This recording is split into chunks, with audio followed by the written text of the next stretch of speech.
Hey, welcome back. I'm Vivek Bindra. I'm an international motivational speaker, leadership consultant and a CEO coach. बड़ी excitement के साथ आज वापस आया हूं। आप लोग नीचे बहुत क्वेश्चन करते हैं, आपके क्वेश्चन देख के उत्साह बढ़ता है, मैं नया वीडियो बना देता हूं। It's an answer to your another question. एक एंटरप्रेन्योर को एक बड़े बिजनेस की तरह उसको एक कॉर्पोरेट कंग्लोमरेट में कैसे कन्वर्ट किया जाए। एसएमई हैं आप या आप एक ग्रोइंग कॉर्पोरेट हैं, अगर प्रोफेशनल ग्रोथ का सपना देखते हैं और ऑर्गेनाइजेशन को स्केल अप करना चाहते हैं तो आज फॉर्मूला देने वाला हूं अपने award winning content leadership funnel से। आज एक ऑर्गेनाइजेशन की सस्टेनेबिलिटी इंपॉर्टेंट है, स्केलेबिलिटी और भी इंपॉर्टेंट है। इधर सस्टेनेबिलिटी फिर स्केलेबिलिटी, तो किस तरह you go upward spiral of growth. जैसा कि मैंने बताया, जो मॉडल मैं शेयर कर रहा हूं अवार्ड विनिंग कंटेंट है ऑन लीडरशिप फनल। इसके ऊपर मेरा एक 6 मंथ्स का डिस्टेंस लर्निंग प्रोग्राम भी हो रहा है, जिसमें हम हैंड होल्डिंग करते हैं एंटरप्रेन्योर्स को, उनको सिखाते हैं बिजनेस को कैसे बड़ा करें। पूरा वीडियो देखिएगा। इसके 4 स्टेप्स हैं।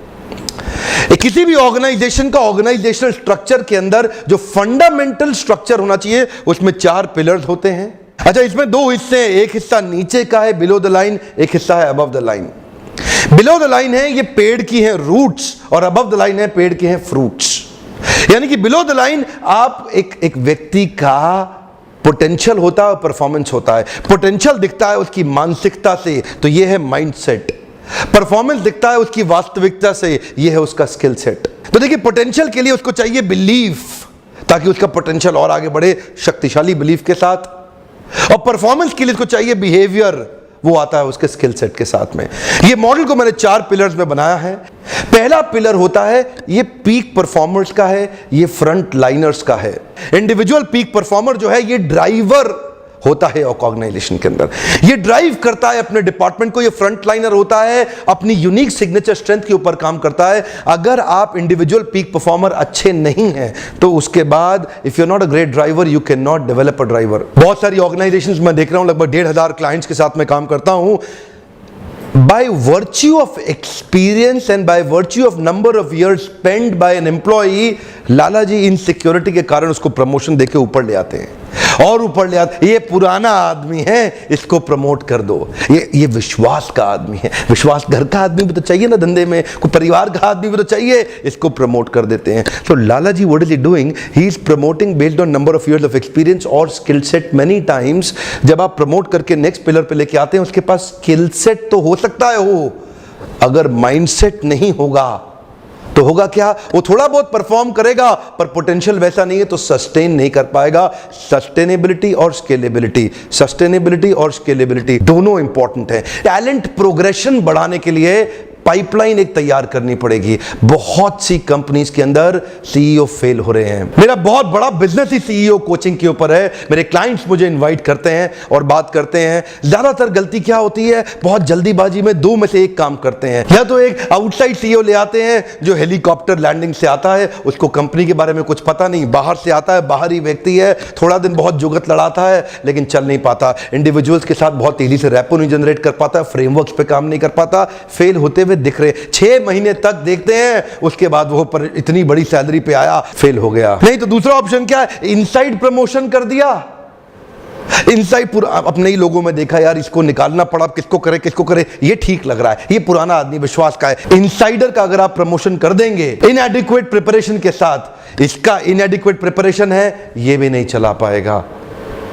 CEO is not about strategy sir, CEO is also about strategy and execution। मेरा execution excellence का आपने वीडियो जरूर देखा होगा, अगर नहीं देखा तो जरूर देख लीजिए। अच्छा, वो हेलीकॉप्टर लैंडिंग से आया इसलिए विफल हुआ, ये inadequate प्रिपरेशन से आया इसलिए विफल हुआ। आज लीडरशिप फनल में हम यही बात करेंगे कि टैलेंट प्रोग्रेशन होगा कैसे। एक्चुअली ये जो सक्सेशन का प्रोसेस है ये रिप्लेसमेंट का प्रोसेस नहीं है। आज भी छोटी ऑर्गेनाइजेशन रिप्लेसमेंट के माइंडसेट से इसकी जगह इसको लगा देते हैं, ऐसा नहीं होता। आपको पहले पोटेंशियल और परफॉर्मेंस दोनों को क्रिटिकलिटी कैपेबिलिटी मैट्रिक्स पे बढ़ाना होगा। मैं इसके ऊपर भी वीडियोस आगे बनाने वाला हूं, क्रिटिकलिटी कैपेबिलिटी मैट्रिक्स और परफॉर्मेंस पोटेंशियल मैट्रिक्स, ताकि आप कैलकुलेट कर सकें कि कई बार आदमी के पास परफॉर्मेंस तेज है, पोटेंशियल नहीं है, किसी का पोटेंशियल बहुत ज्यादा है लेकिन परफॉर्म नहीं कर पा रहा। उन सब का मैपिंग करना बड़ा जरूरी है। अच्छा, थोड़ा फनल को और आगे समझते हैं। इंडिविजुअल पीक परफॉर्मर के ऊपर ये ड्राइवर है, ये पीक परफॉर्मर्स को ड्राइव करेगा। अब जो ड्राइवर होता है ये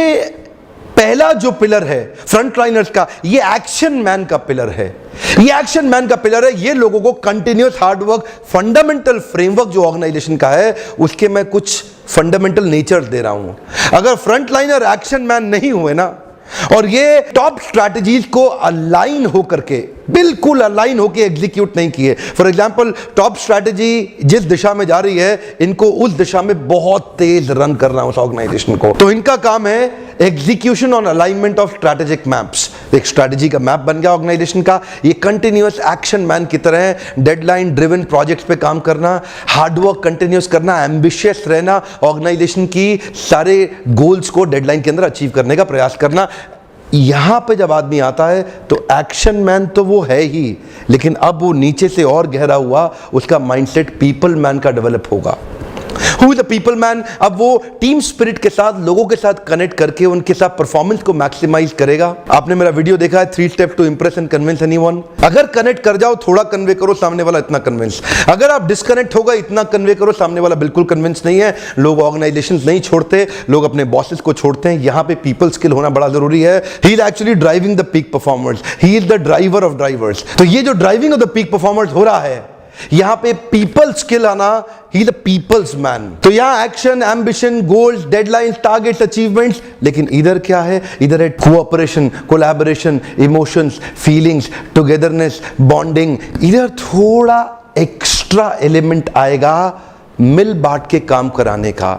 यहां पे अचीवर होगा अगर, लेकिन लोगों के साथ काम कराने का वो स्किल सेट जो होता है पीपल स्किल वाला, टेक्निकल और मैनेजरियल स्किल से पीपल स्किल पे आने की जो क्षमता वो डेवलप नहीं किया, तो ये अपने ही तरीके से काम करेगा। और ये बार बार क्या करेगा? तू नहीं कर पाएगा, मैं करके दिखाता हूं।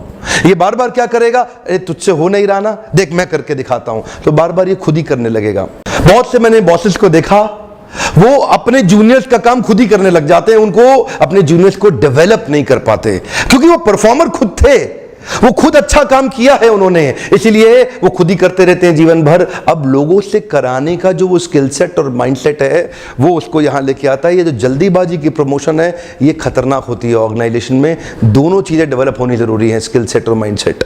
ये अलग ही पिलर है। ये पिलर है प्रोसेस मैन का।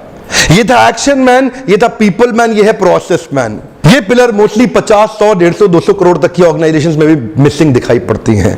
ये पिलर कैसे मिसिंग दिखता है? ऑर्गेनाइजेशन में जब भी कोई क्राइसिस आएगा, ये उसके अगेंस्ट प्रोसेस तैयार कर देगा। ऑर्गेनाइजेशन में जब भी कोई चैलेंज आएगा, ये वो चैलेंज रिपीट ना हो तो रिपीटेबल एक प्रोसेस डेवलप कर देगा। प्रोसेस मैन का काम क्या है? ये सिस्टम्स पे काम करेगा, ये फ्रेमवर्क्स पे काम करेगा, ये पॉलिसीज पे काम करेगा, ये डेटा पे काम करेगा, ये एनालिटिक्स पे काम करेगा, ये स्ट्रक्चर्स पे काम करेगा।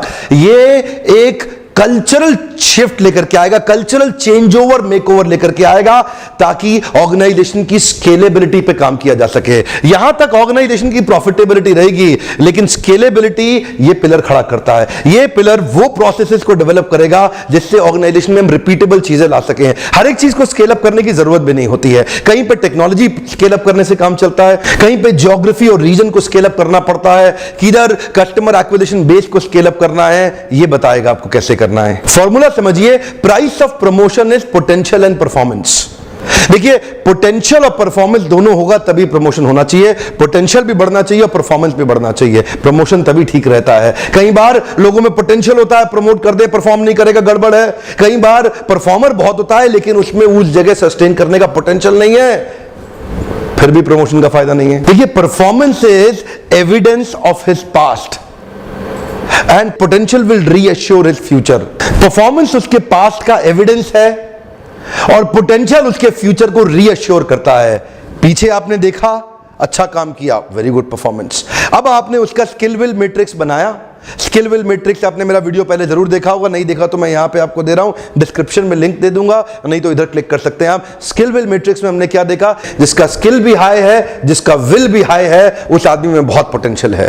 अब उसको परफॉर्म करने दो, वो प्रमोट होने लायक आदमी है। देखिए, प्रैक्टिकली इस पिलर के आदमी का डायरेक्ट रेवेन्यू में कॉन्ट्रीब्यूशन नहीं होता, तो लाला जी सोचते हैं इस आदमी की जरूरत नहीं है। लेकिन ये जो आदमी है, ये फ्रेमवर्क्स क्रिएट करेगा, ये एग्जीक्यूशन की स्पीड बढ़ाएगा, ये आपको फास्ट मूवर फ्रेमवर्क बनाएगा, ये पॉलिसीज को इंश्योर करेगा, ये एनालिटिक्स से नए चेंजेस लेकर के आएगा और ये आपके विजन को अचीव करने के लिए एक कल्चर तैयार करेगा।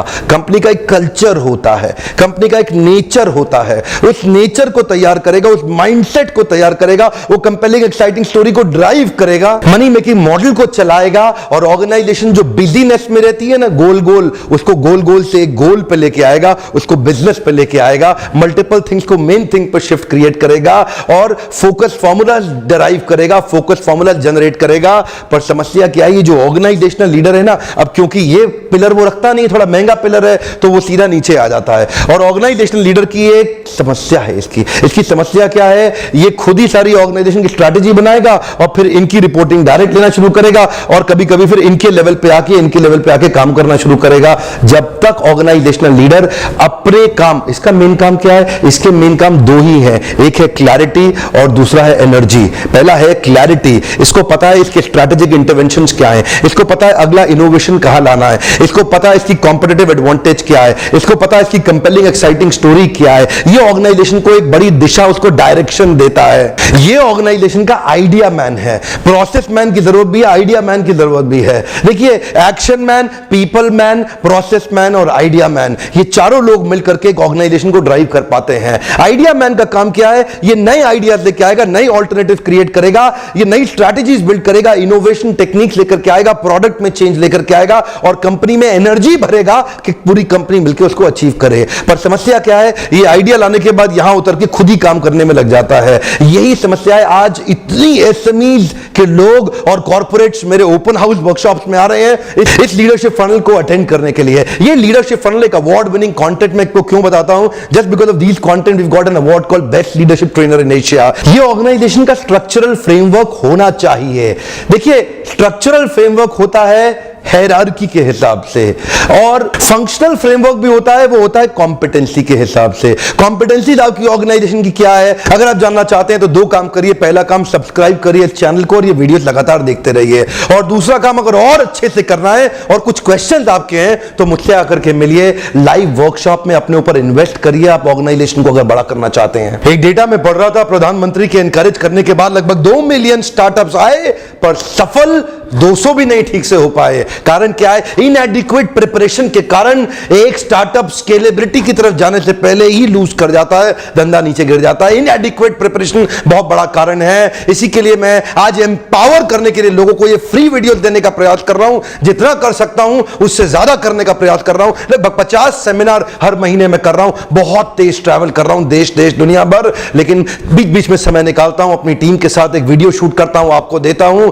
अगर आप डिटेल में अटेंड करना चाहते हैं, आप में से कई लोग आते हैं हमारे ओपन हाउस में, अब ट्रैफिक बहुत बढ़ रहा है। मैं विवेक बिंद्रा स्वयं आपको रेकमेंड करता हूं लीडरशिप प्रोग्राम के लिए, जो कि 6 महीने का प्रोग्राम है, जिस प्रोग्राम में आप पहले 3 दिन के लिए आके मुझसे मिलते हैं, उसके बाद 60th डे पे एक दिन के लिए दोबारा आके मिलते हैं, फिर 120 दिन के बाद 120th डे पे एक दिन दोबारा आके मिलते हैं और 180th डे तक असेसमेंट के बाद आपका एक सर्टिफिकेशन होता है लीडरशिप फनल पे। बाकी दिन आप घर से अटेंड करते हैं, हम आपको वीडियोस देते हैं, पॉडकास्ट देते हैं, सपोर्ट, इंप्लीमेंटेशन सपोर्ट देते हैं, व्हाट्सएप ग्रुप बनाते हैं, आपके साथ में एक ऑनलाइन कोच भी रहता है जो आपको टेलीफोनिक कोचिंग करके आपको सपोर्ट क्रिएट करके देगा। उसके बाद पोस्ट असेसमेंट होता है, प्री असेसमेंट होता है, प्री रीडिंग मटेरियल होता है, पोस्ट रीडिंग मटेरियल होता है, पार्टिसिपेंट मैनुअल्स होते हैं, कुछ पीपीटीज आपको दिए जाते हैं, कुछ गाइडलाइंस और असेसमेंट की एक्सरसाइजेस दी जाती हैं, कुछ फोकस ग्रुप डिस्कशंस होते हैं, प्रोग्राम के अंदर कुछ रोल प्लेज होंगी, कुछ एक्सरसाइजेस होंगी, बहुत बड़ी पेडागॉजी है जिसमें हम आपको इंप्लीमेंटेशन सपोर्ट के साथ